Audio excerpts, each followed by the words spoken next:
కవిత resign episode Telangana politics ను షేక్ చేస్తున్నాయి. ముఖ్యంగా రేవంత్ కు హరీష్ రావు లొంగిపోయాడని కవిత చేసిన కామెంట్స్ పొలిటికల్ సర్కిల్లో కాకరేపుతున్నాయి. ఇటు బీఆర్ఎస్ నుంచి అటు కాంగ్రెస్ బీజేపీ నుంచి రియాక్షన్స్ వస్తున్నాయి. దీంతో తెలంగాణ పాలిటిక్స్ ఒక్కసారిగా వేడెక్కాయి. వెంట రేవంత్ రెడ్డి గారు ఉన్నారని, లేదు కవిత వెంట రేవంత్ రెడ్డి గారు ఉన్నారని. రేవంత్ రెడ్డి గారు రాష్ట్రానికి నాయకుడు, ముఖ్యమంత్రి. ఎవరంటే ఉండాల్సిన అవసరం మాకేముంది? ప్రజలు మా వెంట ఉన్నారు, మేము ప్రజల వెంట ఉన్నాం, ప్రజలతో ఉన్నాం. విషయాల విడిగా అవినీతి జరిగింది అనేటువంటి వాస్తవాన్ని నమ్మిన ప్రజలు 2023లో మిమ్మల్ని బండకేసి కొట్టి అధికారం దించేశారు. ఇవాళ అధికారం పోయిన తర్వాత దోచుకొని పంచుకున్నంత పంచుకొని ఇవాళ మాట్లాడితే ఎవరు నమ్ముతారు? మా తండ్రి చాలా నిజాయితీపరుడు. మా తండ్రికి కల్వకుంట్ల చంద్రశేఖరరావు పైసల మీద ధ్యాస ఉండేది. ఈ యొక్క అవినీతి కుంభకోణం, 1,00,000 కోట్ల కుంభకోణం ఏదైతే జరిగిందో దానికి కారకుడు హరీష్ రావు, సంతోష్ రావు అని చెప్పి అవినీతిని ఒప్పుకున్న తర్వాత కల్వకుంట్ల కవిత అవినీతి ప్రెస్ మీడియా పరంగా ఒప్పుకున్నది.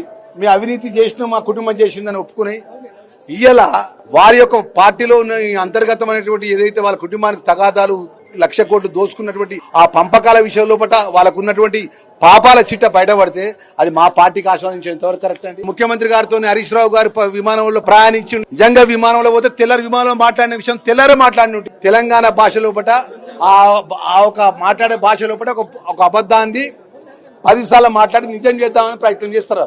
ఇది అబద్ధము పచ్చి అబద్ధము. ఎలాంటి అవకాశం ఉండదండి. అవకాశం ఎందుకు ఉంటుందండి? ఉంటే ఊరుకుంటారండి. ఇవాళ కవిత గారు ఏదైనా మాట్లాడితేనేమో వెనుక రేవంత్ రెడ్డి గారు ఉన్నారని చెప్పని ఓవైపు బీఆర్ఎస్ నాయకుడు, లేదు కవిత గారు మాట్లాడుతున్నప్పుడు వాళ్ళ వెనుక రేవంత్ రెడ్డి గారు ఉన్నారని చెప్పనేటువంటి మాట. రేవంత్ రెడ్డి గారు ఒక నాయకుడు, ఆయన వెనుకనే అందరూ ఉండాలి. ఆయన ఒక్కరు వెనుక ఉండాల్సిన అవసరం ఏముందో అని అడుగుతున్నా. రేవంత్ రెడ్డి గారు ఒక నాయకుడు, ఆ నాయకుడి ఆధ్వర్యంలో జరిగిన ఎన్నికల్లో కాంగ్రెస్ పార్టీ ప్రభుత్వం అధికారులకు వచ్చింది. అలాంటి మా రేవంత్ రెడ్డిని పట్టుకుని ఒక వర్గమేమో కవిత వెనుక ఉన్నారని చెప్పంటారు, కవితనేమో హరీష్ రావు, సంతోష్ రావు వెనుకున్నారని చెప్పనమాట. ఇది హాస్యాస్పదం. ఇన్ని రోజులు ఆ కుటుంబ సభ్యులు కత్తులు కడుపులో పెట్టుకుని కౌగలించుకున్నట్టుగా ఉంది ఇప్పుడు ఈ రోజు ఈ తీరు చూస్తుంటే. అంటే కాళేశ్వరంలో జరిగినటువంటి అవినీతి సొమ్ములో నా వాటా ఏదని కవిత అడిగిందా? లేదు అవినీతి సొమ్ములో కవితకేమన్నా ఇవ్వలేకపోయినరా?